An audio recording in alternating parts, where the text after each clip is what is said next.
Hello my friends, stay a while and listen. It's Q here from Retro Q Gaming and I want to take you back in time. And despite going so far back in time, there was still things that we have to this day very prevalent, mainly the console wars, something that has existed through generation to generation of console over the years. From new companies rising to old companies fading into obscurity. From vicious ad campaigns to the weirdest of celebrity endorsements. From Mode 7 to blast processing, we are going to take a look through the years at the console wars. We're going to see how they played out on this side of the world, and how I persevered, how I survived, and what side I chose, and how that played out for me. Over the next couple of videos, we'll see how all this went. But for now, let's take a look at the 16-bit era. Now this was the time that many people to this day still classify as the greatest time in gaming ever. Most people will consider this the golden age of gaming, and usually I can't really disagree. There's so much good stuff that we're going to talk about in this one, as well as how I managed to survive the 16-bit era here in Europe back in the 90s. So when we talk about the 16-bit era, we're looking at the fourth console generation. This one was primarily a four-way deal between several different companies. You had the TurboGrafx 16/PC Engine, something which almost didn't exist here in Europe. It technically did. It was extremely rare, to the point where I've never actually seen one in person. It did extremely poorly almost all over Europe except for France for some reason. They absolutely loved it. You had Sega with the Sega Mega Drive, that of course being the Genesis for you Americans out there, which did really well overall as was to be expected. And you had of course the Super Nintendo, the big dog with the big nuts. Still considered to this day by many to be the greatest console of all time, with some of the best games of all time. And there's one other important one that we want to talk about when we mention all four players in the 16-bit era game. The other one was the Neo Geo. Now of course you might remember the Neo Geo because everyone could see it. There was always that one store or that one place that would have a Neo Geo for sale. It was extremely expensive, like 4 times the price of any other console available at the time, and no one ever seemed to buy it. And unless you were that big baller shot caller rich kid, you didn't have or know anyone with a Neo Geo. I know I personally didn't know anyone with a Neo Geo, and there was only ever one single store that ever sold a Neo Geo AES console. Of course, the big deal with the Neo Geo was that it was literally the arcade hardware placed into a home console, which is part of why it was so expensive, but part of also why the games were so good and ran so well. Because when you think about it, arcades at the time were light years ahead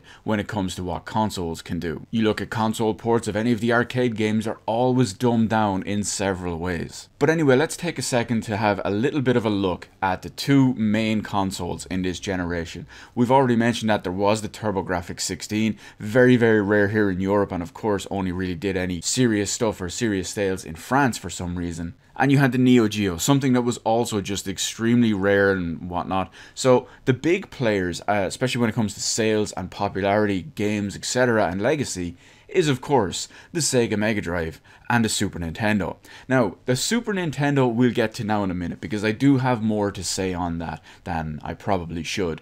So let's take a look at the Sega Mega Drive first. Now the Mega Drive, what do we know about the Mega Drive? Well, other than blast processing, the Mega Drive was actually a great console. The Mega Drive was obviously one of the 16-bit bad boys that we know and love, and it's home to so many good series, even most of which hold up nowadays. It essentially properly gave birth to Sonic the Hedgehog, longtime rival and lifelong adversary, if you will, of rival corporation Nintendo's Mario, but you also had other great series as well. We had the Streets of Rage series, Golden Axe, Phantasy Star, and so many others without even going all the way super into detail. In fact, it's important to note that because of a draconian Nintendo policy from back in the 8 and 16-bit eras, Nintendo actually didn't play very clean back then, but one of their policies was that multi-platform games could not appear the same on both platforms, which is why when you look at games that did come out on the Super Nintendo, like for example Turtles in Time, there was always a different version if the game was going to be a multiplat. So you had Turtles in Time and the Hyperstone Heist on the Sega Mega Drive.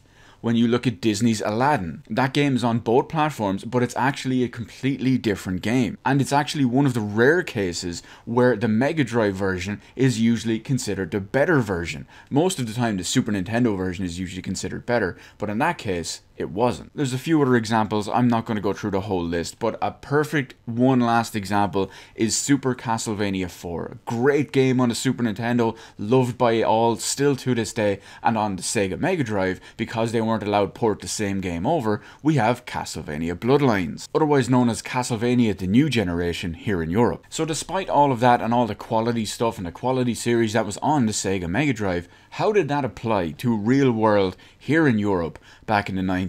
Well, it was still a pretty common console to have, despite the Super Nintendo outselling it, but it was still a properly functional system. However, having said all that, back in the day, everyone I knew mostly had a Super Nintendo. There were a few people out there who had a Mega Drive. There was actually one guy who was really lucky who had a Super Nintendo, and one of his brothers had a Sega Mega Drive, so he had access to both. But out of everyone I knew, I'd say it was about an 80-20 ratio of Super Nintendo to Mega Drive owners.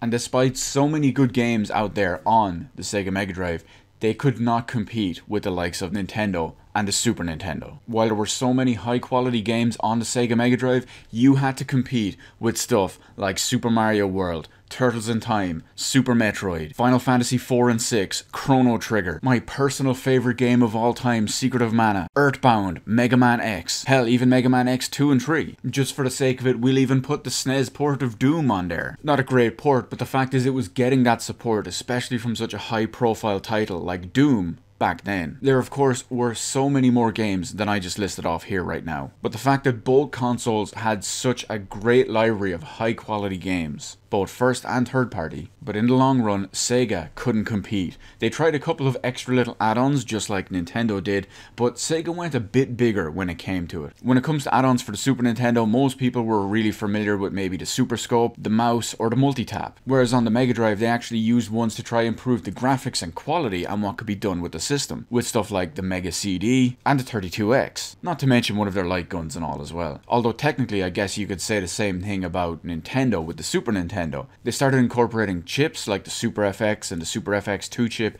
into specific unique games to allow for better graphics and better quality and better features in there. Now like I said, even though the Mega Drive was still a pretty popular console with such great games on there, they just couldn't hold up to Nintendo.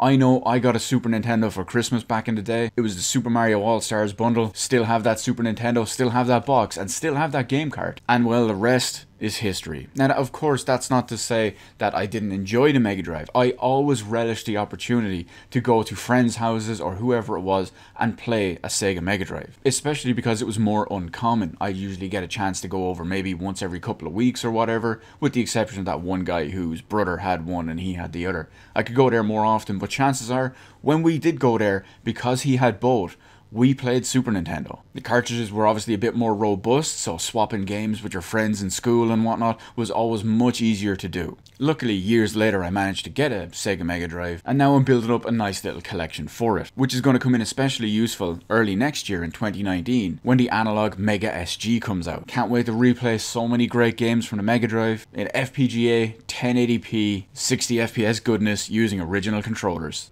And by siding with Nintendo, I survived the 16-bit era with the Super Nintendo. That of course lasted all the way up until the next bit, the 32-bit era if you will, although we won't go with that name, where there was a whole new player added to the game, and history changed once again. Of course we'll explore that in a whole other video, but until then, thank you so much for watching, and I will see you in the rest of the videos in my channel.